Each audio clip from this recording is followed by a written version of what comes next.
Unfiltered opinion. Sometimes you have ideas and you're not quite sure why. As you secure the bag. Sometimes you meet people and realize there's probably a reason why you stayed in touch. Just listen. Sometimes all the pieces just come together by themselves. I'm Jimmy Moyaha. And I'm Simon Brown. Welcome to Insider Exchange.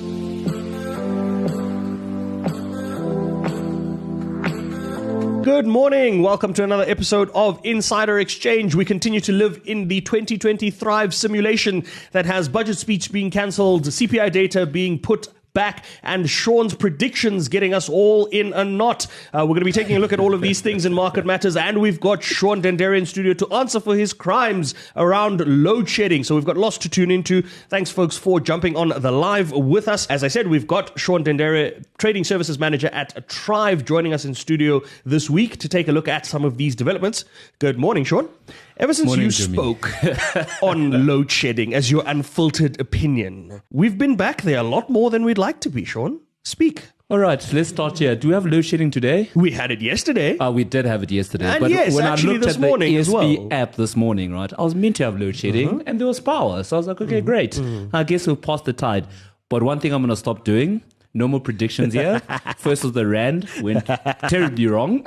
Load shedding, terribly long. So no more predictions, no more unfiltered opinions from me, because whatever happens, whatever I say, the opposite happens. Well, that's the other thing we could do. Sean could keep giving us predictions and everybody could just do the opposite thing, right? That happens. That's it. There we go. I got back from a potjie on Saturday night to no water, no power. By the time I woke up, they were both back, but it was like quite rough. You know the thing, you live in Joburg, Wi-Fi, water, power, you can pick two, but not three. I didn't even have two. And the weird thing is you live in a nice part of Johannesburg, not even a part that struggles to get service delivery. No. Speaking of service delivery, probably one of the quickest that we've seen. The Gautrain tunnel has been repaired. Perhaps we should outsource those guys to go and take a look at Bree Street. Is it too late? Not too late. Funny enough, right, with regards to the Gautrain tunnel thing, there was a lady that I met last week. So I go to a biokinetic assist twice a week. I had a knee surgery, long story. Long story short, anyways, we're getting that fixed. But then there was a lady who actually worked for the company that was actually doing the retunneling of the Gautrain, and they seemed quite positive, upbeat, and she told me that, oh no, it's going to be done really quickly, and I didn't believe her, and today actually giving me confirmation. That's it. So I tell her when I see her again, well done, guys. It's back today. I mean, it's absolutely, I mean, it wasn't that big a hole. No, it wasn't. But it was someone in Killarney. And then apparently what happened was they drilled the hole, which you've got to get permission, but no one does.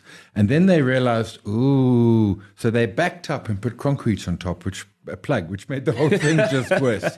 But I mean, I'm trying to work out when it happened. But yeah, it was up and running this morning, Monday. Do we have an update on Bree Street? I wonder if we do. If anyone knows what's happening with that, let us know. But that's not what we're discussing. We're taking a look at a budget speech that was postponed. We're taking a look at CPI data that was postponed. And we expect PCE data out of the US if we have time for that. Let's start, I suppose, with the budget CPI data, because that's a smaller thing to look at. Sai, you said there's something about methodology? Yeah, so they're changing methodology, which they do every so often, right? They take out CDs or optical discs. So it's looking at me, lots an optical disc.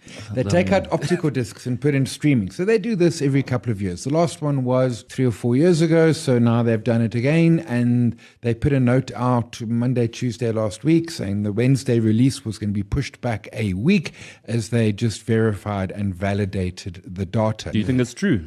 Yeah, because I think there's a lot happening that's getting postponed. So it was weird. It's a nice because, coincidence. Yeah, right? I mean, as a stats essay, and I'm not a statistician, I would have thought that that you've got the new methodology, and you've frankly been working on this for, I don't know, for 6 months you're running 2 sets of data or something. It seemed weird, although I can't find the conspiracy theory. But anyway, apparently it's this Wednesday. Okay, that's a bit of, as you're saying, Sean, the timing is convenient because we thought we were going to have a budget speech. 100%. We haven't had a budget speech, and that's what we're going to be taking a look at in our deep dive. Just a heads up for those that are wanting to tune into that. We're going to be diving into the 2% VAT increase that was proposed in the documentation. We're going to look at that as part of our deep dive and try and unpack what that really means for consumers. So stick around for that. We'll come back to that in a second. But the budget speech, we got the speech. Now, for those that aren't aware, when we kind of do radio and things, I get given the speech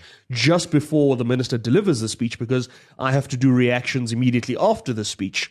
And I got the speech and I read through the speech, and there were so many things that I didn't want to read in that speech. But the speech got cancelled. So it was quite fun. I landed in Cape Town for the budget. About 1:30, my driver man turns on the wireless. There's Jimmy, makes me famous. It's like, hey, I know that. He's like, oh, really? Anyway, so there's my half hour of, and we're talking about the budget and how bad. And the guy's like, is he going to do VAT? And I'm like, no, there's been, because remember when we did VAT last time, Melissa Gagaba, there was like consultation for months. A lot. For a long time. Yeah, and then it went up only 1% and everything was fine. And I'm like, no. And then I'm doing an event that evening and there's some journalists on it and they're messaging me saying, we've been told that there is a press conference across the street. And I'm like, that makes no sense. So I messaged someone who'd been in lockdown because usually the minister would do a press conference to people in lockdown ahead of the speech. And I said, did you get your press conference? No. I'm like, that's just weird. And they said, no, we've now been told to go across the street. I get to my place about 2:00, nothing's happening. I can hear you like this is getting long. And as I get out the car, like 2:05, the driver's like, they cancelled the budget. So truthfully, we had a budget event that evening. It was a whole lot better because we didn't have to speak about all the boring numbers. We could speak big picture and have fun and stuff. But no budget. The good thing is, I mean, you'll probably have another trip to Cape Town for the real budget speech. So something to look forward to. So I need to plan it better because I was so firstly it wasn't Cape Town, I went to Durbanville. We should be quite clear about that. Okay. Yeah, I mean a wine farm, but still. And I think I was there for 16 hours. I need to do these things. Nice. No, the budget speech was, it was absolute chaos because the other thing from our side when that happened was we are live on radio. So I'm reacting in real time to what I'm seeing on a TV screen, and I can't listen to the audio of the TV screen and do my show because that audio is going to interfere with the show. So I'm watching the TV on mute effectively. And when it hit 2:05, I was like, this minister's never been late for a budget speech. No. Ever. No. He's never been late to deliver one. When it hit 2:10, I said something had to be wrong here, but I still didn't think it would be cancelled. I thought, okay, we'd start late because, postponement, right? But then the postponement was quite remarkable, and there was a lot of reaction around that. There was a lot of reaction around why it was postponed, who's actually calling the shots, and all sorts of things there. And the rand, to your credits, you and I were chatting about the rand a little earlier to say it's now back at 1830, but on that day, in that hour, it got as high as 1860. Yeah, but it had been, so in the morning when I did my show, which was 6:00, 6:30, it was 1840. Yeah. By the time I'm in Cape Town, it's 1851, 52. Yes, just before the speech was set to start, yes. Went to 59.60 and now it's back actually at 38. But I mean, the rand was like, like who needs a budget anyway? But the fun fact is, absent of a budget. Well, so if you look at the laws, PFMA, whatever those laws are, absent of a new budget, we just carry on going with last year's numbers. Nice and simple. But I think from my side, right, is that, okay, we look at, speaking to the rand, and this is my opinion, hopefully it doesn't go left. I think it's just, it was the rand reacted to a sign of political stability. Because think about it, this budget, we're looking at it from a place that, okay, the ANC is going to table the budget, right? And then from a GNU perspective, they essentially rejected the budget. Yeah. And then we went back to the drawing board, right? So for me, it's like, okay, cool. There's no room to panic because, in my opinion, democracy is actually at work. Yeah. It would have been different if the budget just came in and we said, okay, cool, 17% VAT. Then what was going to happen the next day in terms of Parliament, the general public, how we were all going to react, etc., etc.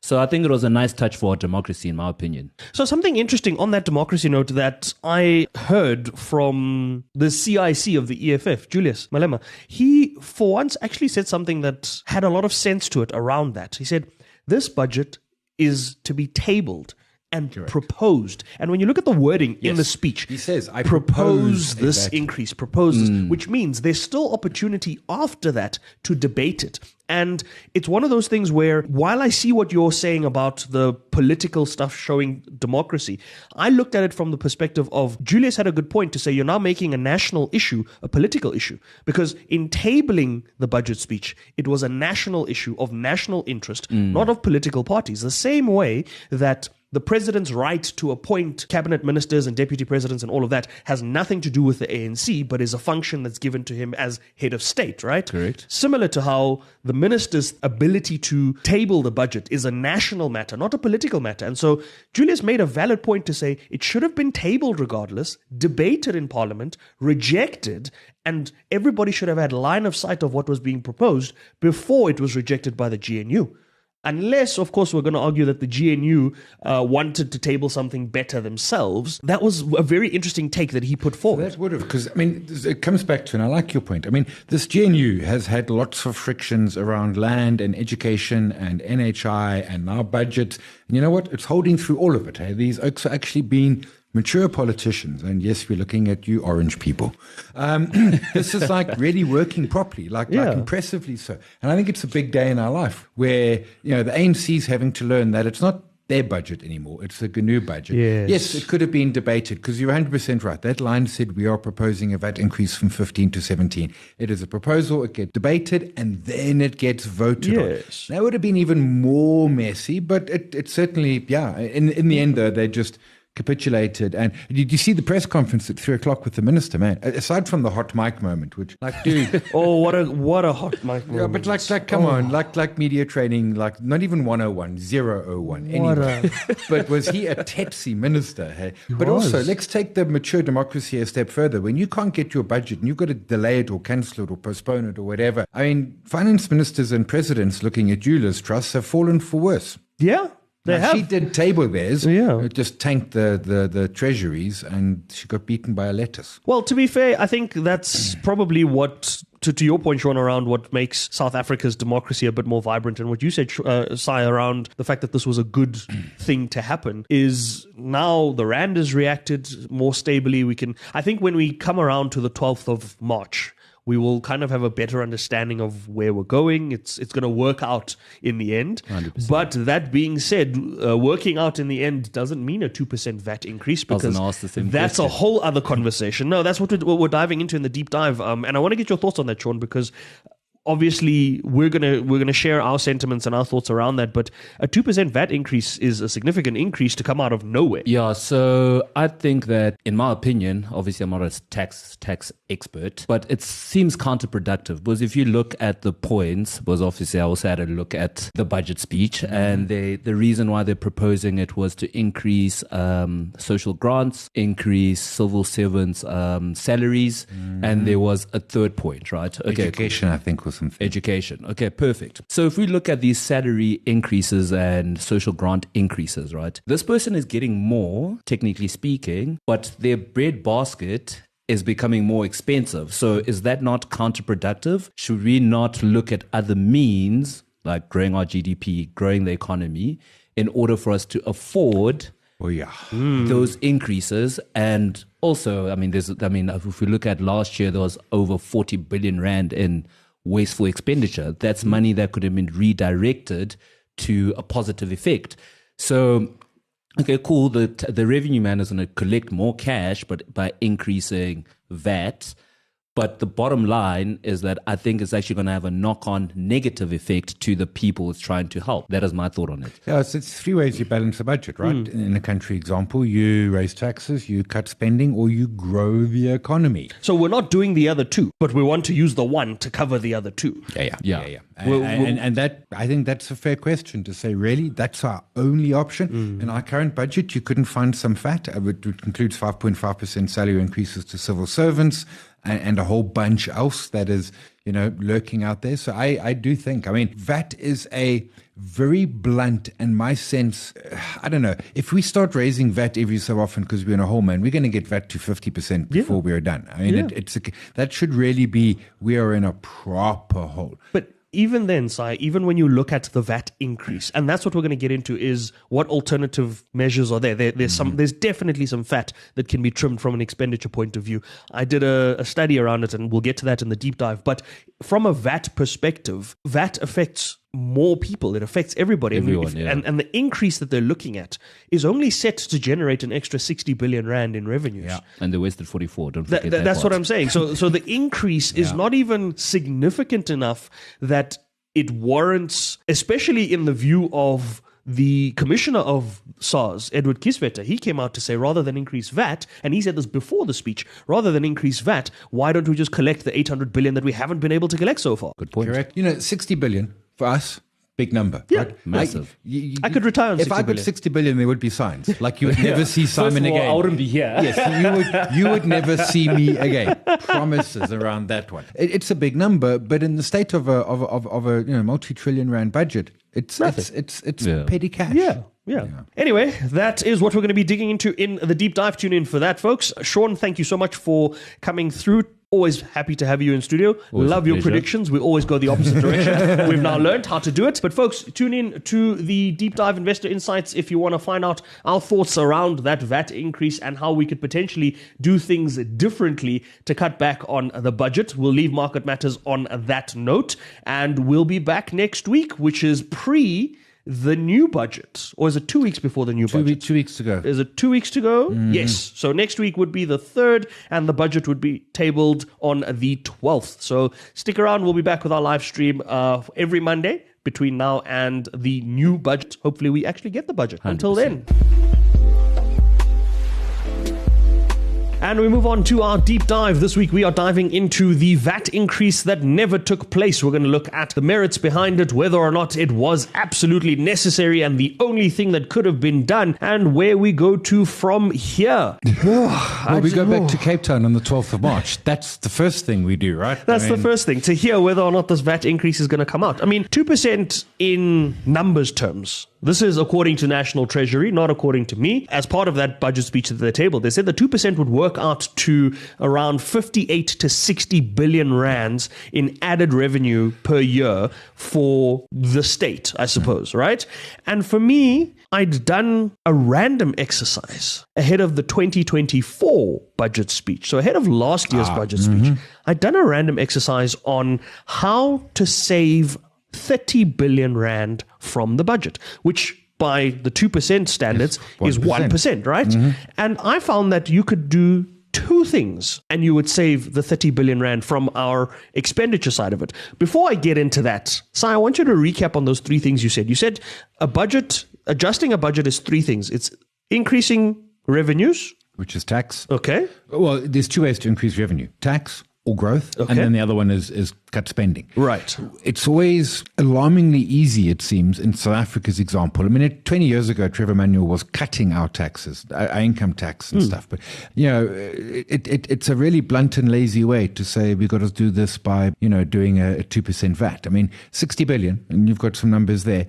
Come on, really? And if we were doing 4% growth, we wouldn't need any of this. We wouldn't. It wouldn't matter. It wouldn't make a difference. And how much money have we given to SOEs over the last decade? 10 times that? Yeah. And I mean, if you look at an SOE like Post Office, they're looking for 4 billion rand right now, right? So interestingly enough, in that budget speech that we didn't have tabled, there was no mention of SOE bailouts, but we might be in for some news coming out in a couple of weeks on the 12th of March. So we'll see how that shapes up. But back to the numbers. Yes. So you said that one of the methods is trimming the fat. So the exercise I did, I looked at a very specific cohort of individuals. I looked at just 55,000 government officials.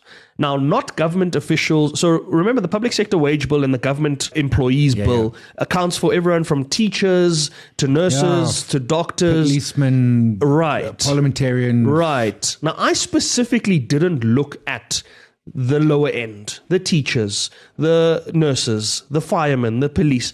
I looked at individuals earning 1.2 million rand or more. Okay, so that would be right. So that would be your director generals. That would be your members of parliament. That would be your higher end of that scale. And I found that if we slash the salaries of 55,000 specific individuals earning above 1.2 million, from 1.2 million just to 750,000 rand. And the reason I used 750,000 rand was quite interesting because Glassdoor said to me that the average PhD lecturer in South Africa, or the average person with a doctorate, earns 750,000 rand per annum. The average medical doctor earns about 720,000 rand per annum. So I kind of used that as a barometer to say you'd still be getting paid the equivalent Still of 60 a grand PhD a year, right? month rather. It's money. So if we cut just that in terms of trimming the fat, those 55,000 salaries specifically, we would save from the 780 billion rand of the public sector wage bill, we would save 26.4 billion rand off of just those numbers. Just 55,000 people would save 26 billion rand, right? Then I looked at the second line item, VIP protection. Yeah. And now, obviously, that's not going to be something that people want to hear about, but VIP protection that was spent at the time I was looking at it was around 3.4 billion rand. Of that 3.4 billion rand, 2 billion rand was being spent on 280 individuals, right? Stay with me here. Stay with me for a second. It makes sense. That 2 billion over 280 individuals works out to 7.142 million rand per individual per year on security. Now, I don't know how much an X5 costs. I don't know how much state security costs, but surely we don't need to be spending that much money. Anyway, put that number aside. So I took the 3.4 billion less the 2 billion, couple of rounding errors here and there, got us to what we were looking at in terms of the 3.4 billion, adding that to the 26.4 that we saved on the public sector wage bill side of it, and we get 30 billion rand of savings. There's 1% of that we don't need to cut. And the rest is I mean, I go back to an old story, and I can't remember the numbers, but they're out of date. We spend 5 times more per student than Mozambique on education, and yet they're in the top quartile and we're in the bottom quartile. And that just says to you, it's not about having the money, which we don't have. We are so, and it's not even about Zondo and fraud and corruption and everything. It's just we are so inefficient at spending it. And sometimes it's sad too.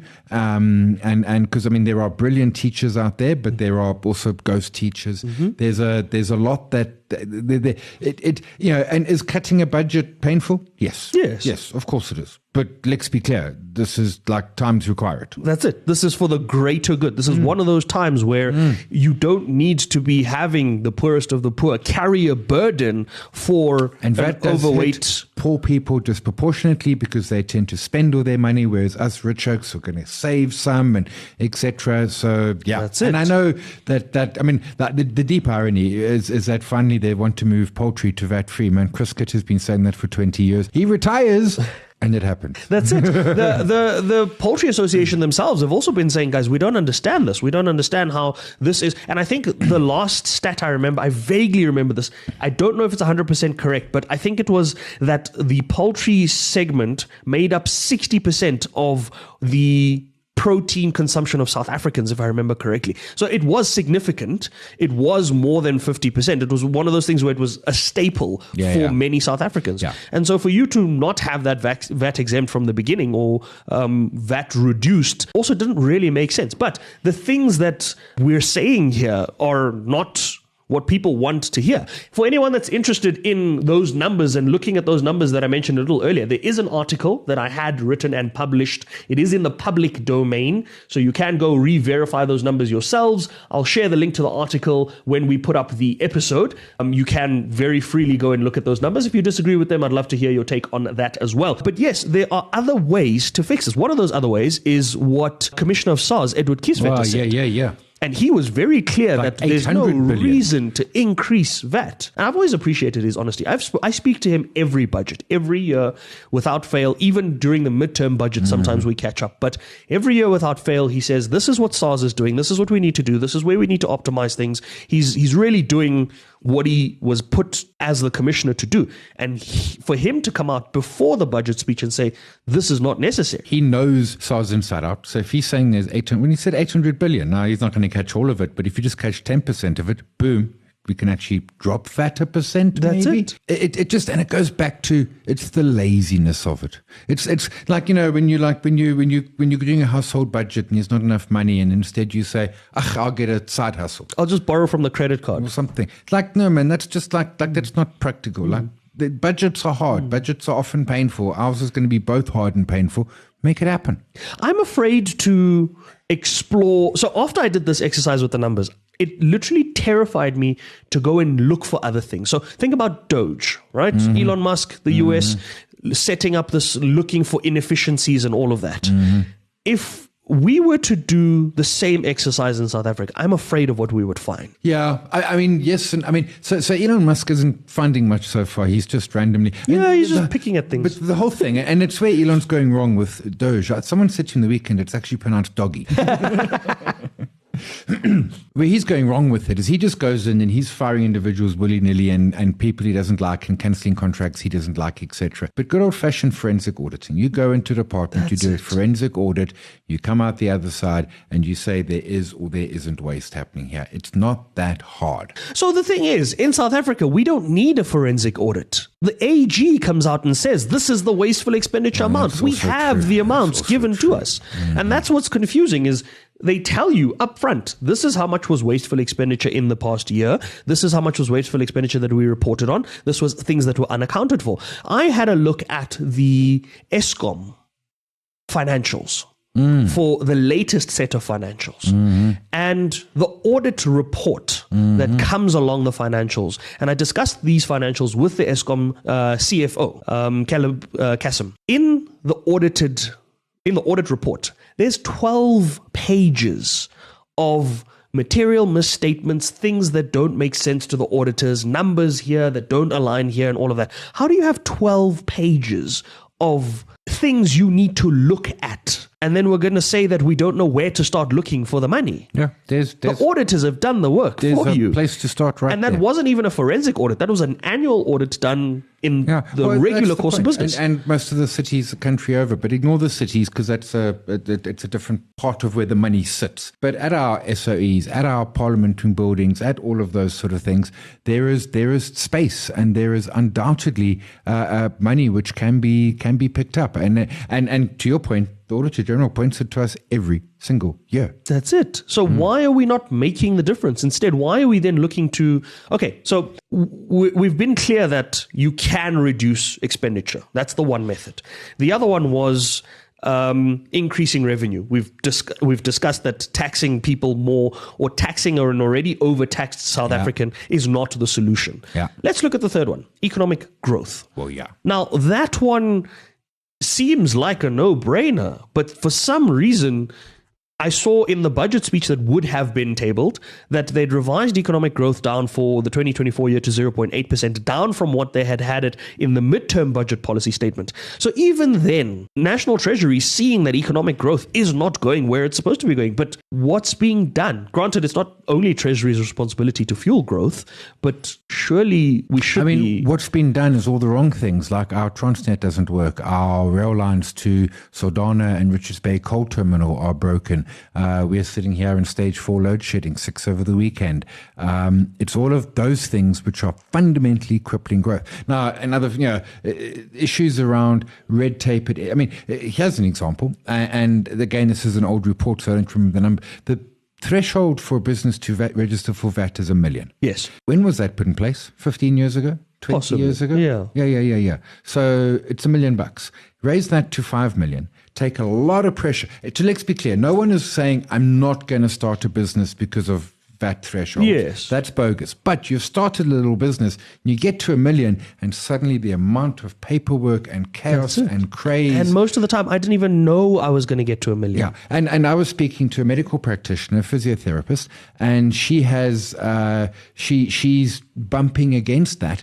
But when she claims in Discovery, they pay X. If she's VAT registered, they don't increase it 15%. They're paying X. That's it. So, suddenly it's a case of... Now I'm not incentivized to grow my business beyond. There are some easy wins. So Transnet and Eskom are not easy wins, but there are easy wins out there that would just, help us move in the right direction for growth. We've got the turnover tax also for small companies. That's just kind of got lost and vanished. I mean, that should be getting pushed left, right, and center. That is, if you do X amount of revenue, here's how much tax you pay. Don't worry. That's it. Paperwork is zero. Simple. I suppose paperwork is another part of why things go the way they go and why expenditure looks the way it does is there's not enough paperwork or there's too much paperwork and things get lost in the paperwork. So paperwork might be part of the problem, I guess.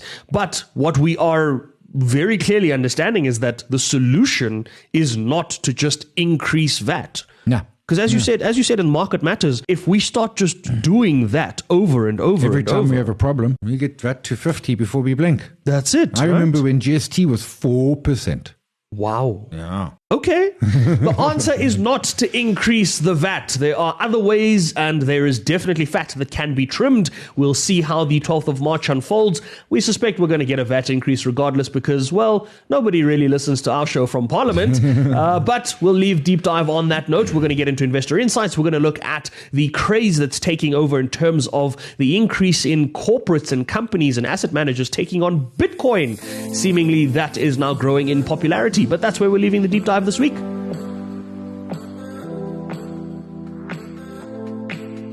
And we wrap things up with Investor Insights. We're taking a look at the Bitcoin world or the cryptocurrency world. It seems that's growing in popularity, particularly with asset managers and fund managers looking to allocate monies into that. We might have a Bitcoin or even a crypto specialist come join us at some point to look at this. But for now, we're going to be taking a look at it. We're going to try and see if we can make sense of it. And we're also going to update our wall. We might be adding some very interesting things to the wall that we haven't put on the wall in the past. So stay tuned for that, and we'll be back to that in a second. The Bitcoin side of it. I mean, Bitcoin was the biggest scam in the world until BlackRock decided to launch an ETF. Well, I mean, so Bitcoin in of itself isn't a scam. It Yes. is used. I mean, things like ransomware and that sort of stuff is fully enabled. Without Bitcoin, it couldn't exist. So, I mean, absolutely in that regard. But it was very much legitimatized. What it was just last year. Yeah, It was the just a SEC year ago. ruling that you can have ETFs on cryptos and ETFs on Bitcoin. I mean, granted, there were a lot of people that believed in the currency or the cryptocurrency and the cryptocurrency world before that. And there was also a lot of speculators saying who created the coins and all of that. But the reality is we didn't really see institutional flow into it It's until outside those ETFs. outside of MicroStrategy. And at that point, it was 40,000 and now it's 95. Michael Saylor is just loving his life right now. So he does wonderful. So he sells zero coupon convertible bonds, which he then goes and buys Bitcoin. And currently his stock is trading at about, well, last time I checked, about 2x of NAV. It was a ridiculous amount. I'll tell you where his share price is at the moment. But it's like twice NAV. I mean, it's Yeah, and that was just because of the Bitcoin holdings. Every time, it's one of those things that's going to go down in history as either the bravest thing a CEO's ever done or the most unnecessary thing a CEO's ever done. But if we look at the fact that the share price at the start of last year would have been around so February of last year kind of moved up from $46 to about $100. There was a 100% increase there already, right? 103% or so in that month. From that $100 at its peak in November of last year, in a year, peaked above $500. And that's just plainly because he went long on Bitcoin and he went long at the right time, I suppose, right? So share price now back at 300. Even if we say MicroStrategy goes out at $200 or whatever, from a $40 move where a share price hadn't been moving. I mean, you go back to the pandemic, and pandemic was like $15, $17 or so. Never would I have thought we'd see a $500 stock on this. Nope. That's crazy. It is crazy. And I mean, it's a ballsy strategy. And initially it didn't look like it was working, but it almost becomes self-hyping. There's folks all over the place who can now suddenly actually get crypto exposure because their mandate says, well, you've got to buy a listed, NASDAQ or NYSE listed stock. Well, couldn't buy crypto. Now you can. Now you can, right? Now You're you paying can. 2x for it effectively, but Yeah, but I mean, if it's either that, so buy a $300 stock or go buy Bitcoin at $68,000, which is what one of our local guys has done in Altfest. They've gone out and bought Bitcoin, and they're now going into holding Bitcoin as well, which it's a strategic reserve to secure you against macro something. Yeah. something. But they did. They bought a Bitcoin. They bought a Bitcoin, right? But that's again what we're coming to is the growing popularity of how to access the world of cryptocurrencies. Now that institutional money is getting involved as well, you're going to now see, I suppose, more stable movements, less volatile movements. You are still seeing quite a bit of volatility in the Bitcoin price. but you're likely to see a more controlled kind of rise up, rise down cycles starting to come into effect, less demand supply driven, because the instos hold quite a bit of those coins and they can now influence things. It should start to bring, and it's what will happen as it matures. Because right now, what is Bitcoin? It's not a currency. It's not a store of wealth. It's not a hedge against inflation. It's being pitched as a store of wealth. I know. It's a volatile option on the S&P 500, right? It is a volatile risk on or risk off, depending which way you want to, trade it. That will perhaps over time sort of kind of edge its way out as it gets more and more adoption. Look, I hold some crypto. I wonder though. So, I mean, from a store of wealth perspective, gold has always been that historic store of value, and gold prices now at all-time highs, still heading for that $3,000 mark, $3,000 an ounce level. How do we, I mean, everybody's always come out and said, oh no, Bitcoin is the new gold, it will replace gold and all of that. And the volatility that's been caused by Orange Mussolini has been evidence that gold will always have a place in people's hearts. He now, side note, we're going on a little side quest here. He now wants to go and count the gold bars inside Fort Knox. Hey, well, I didn't realize they haven't counted those since 1974. They haven't done that in a while, yeah. So is he going to sit there with an abacus? Seems like it. I think he's going to do a photo op and then get the hell out of Dodge, is my sense. But I mean, is Bitcoin the gold? Not at all. Not at all. And I mean, I know lots of folks say it's digital gold and stuff. Well, maybe it is, but it's not gold in the sense that gold has utility. And in the sense, so let's be clear, gold is much more easier to store and be safe. It doesn't require a huge amount of electricity to keep my gold going. And I also hold myself some gold. The problem with crypto, there was another hack on another exchange this weekend. Apparently it was I saw that. $1.5 billion. $1.5 billion. A very clear thing. If you hold crypto, man, if it's not not your keys, not your crypto, put it in a hard wallet. Yeah, and you mentioned that because the exchange that was hacked is the second largest exchange in the world, I believe. So that clearly shows you that if that can be hacked in the digital age that we live in, then maybe we should go back to the Stone Age and go back to cryptos. And go back to gold. But that's not for us to decide. If members of our community have a view on crypto, we'd love to hear it. We're not saying crypto is bad, but as I said, it's not gold. We're going to update the wall. We're going to add something interesting to the wall. We don't often look in this realm, but Sai particularly likes the currencies at the moment. So 1830 is a big number on the ZAR. Go look at a weekly chart going back. How many years is my weekly chart going back? Plenty years. And for some reason, it just decided it didn't want to play out. Weekly chart? Yeah, weekly chart. Okay, I've got it. 1830. 1830, right. Just like all the way back. I mean, we were playing there mid 22, the late 22, through most of 23, 24. We keep on coming back to that 1830. Yeah, I mean, look at that. It's right in the middle of everything. A big fight. We got there this morning. When I woke up at 4:45, we were trading at 1830. We've now weakened out. That is a big fight space. And if that breaks, I mean, 1780, 1720, 1680, all these crazy numbers we've heard suddenly start to come into play in a heck of a hurry. And I think it's going to break. And I think the break, more than anything, perhaps, is going to be less about rand strength, more about dollar weakness. I want to sell dollars. Okay. Why would there be dollar weakness other than... So we saw this, I mean, a couple of things. We saw this in the Orange One's first term, yes, where when he came in, there was significant dollar strength. The DXY, which is the way I track it, it was doing great, and we saw it again now. And the short answer is that America is being, and this plays out more long-term than short-term, but it'll have short-term implications as well. America has been planet Earth's grandpa and policeman and nurse and, just some everything. Just general good oak or oakette. Those days are over. Okay. Those days are just over. There was an FT editorial this weekend, which basically said to Europe, yeah, guys, awkward that we have to break this to you, but America's no longer on your side. Wow.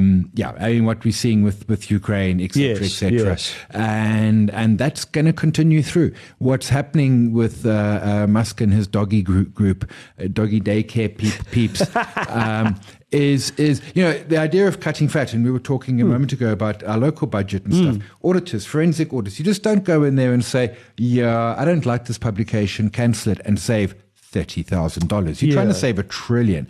You say, oh, I've cancelled an 8 billion contract, except it's an 8 million contract. It's a 3-year contract, and 6 million of it has been spent. You go in with purpose and authority. What instead is happening is that they're weakening America. And I give you examples. Park rangers are being fired. Because what did you do last week? Nothing. I saw that. I saw a comment, 2 things. One around every federal employee now needs to send through an email of sorts around what they did last So who's week. going to read these 700,000 emails or however many it is? Secondly, you're a park ranger. What did you do last week? Nothing. You know why? Because no one fell off a mountain and there wasn't a fire. But when there is a fire, you want me around. And you're going to work 7 days, 24 hours type of thing. And again, it goes back to who's going to read these emails. The man at the FBI, I mean, to be clear, he sells T-shirts and vitamin supplements on a thingy-majig. He's got Mersh. So his name's Cash, K-A-S-H, and he does it with a $sign and stuff like that. I mean, dodgy stuff. I mean, the guy who's their Minister of Defense was a talking head on Fox. I mean, talk around inefficient government. I mean, America is gutting itself from the inside. Now, this doesn't play out this month, this year, even this term. Yes. But if Trump continues this for 4 years and we get, I mean, this is the gutting of America. Every single superpower on this planet, bar one, has collapsed. The one that hasn't is America. And that's because they're only 200 odd years old. We're watching the end. Just to circle back to what you said FBI and you said Cash. You were referring to the director of the FBI, Mr. Cash Patel, the new director. The big man in charge. Okay. Yeah. He sold supplements. Yeah, he's also got some deal with some Chinese tech firms, and it is dodge. Remember in the olden days when presidents would declare their tax returns and put their assets into blind holdings? Now we've got an FBI director who's got connections to China via he did some consulting for some crypto. I forget the details. Just dodgy stuff that you should not be allowed to run. Well, maybe you could run a school PTA. The FBI. Don't let your current job stop you from dreaming big. That's what we're taking from this. If you currently want to be the director of the National Prosecuting Authority in South Africa, which I guess would be close enough, you know what? Apply. You never know what's going to happen, because apparently in the United States, you can apply for any job and you might just get it. But that's not what we're adding to the wall. We are adding the rand to the wall. We are bullish on the rand, which means we are shorting the dollar, which means we could potentially be shorting either the DXY, the dollar index, or we could just go straight for it and go for a play against the USD ZAR. That would be a direct play on the rand and less on the US dollar in general, which, as Sai said, might not happen now, might happen over a bit of time. And the DXY has moved from 110 to 106.5, which for that index, and that has been since 13 Jan, call it 6 weeks, that is a monster move. 6 weeks. Yeah, that's a monster. Okay, there we go. You heard the monster move. You heard where we stand on it. What we're going to put on the wall. Please remember, folks, not financial advice. The disclaimers on the show. Don't come back and say we told you to do this, and that's what we're liking. That's how we feel about something. You have your own feelings. Please trust your own feelings. Do your own research, and don't blame us when that doesn't go according to plan. Otherwise, it makes for a very awkward conversation after the fact. But our unfiltered opinion of the week this week, courtesy of Sai. What are we looking at? Joburg is not a failing city. It's a failed city. Potholes, no water, broken robots. The city has failed. We're going to leave the show on that note. Thanks for tuning in. If you've missed our episodes, you know where to catch up on them. The live stream, the social pages, they're all updated. All of our episodes release on a weekly basis, so you can catch up on them at any point in time. And until next time, investing isn't hard. Just try it.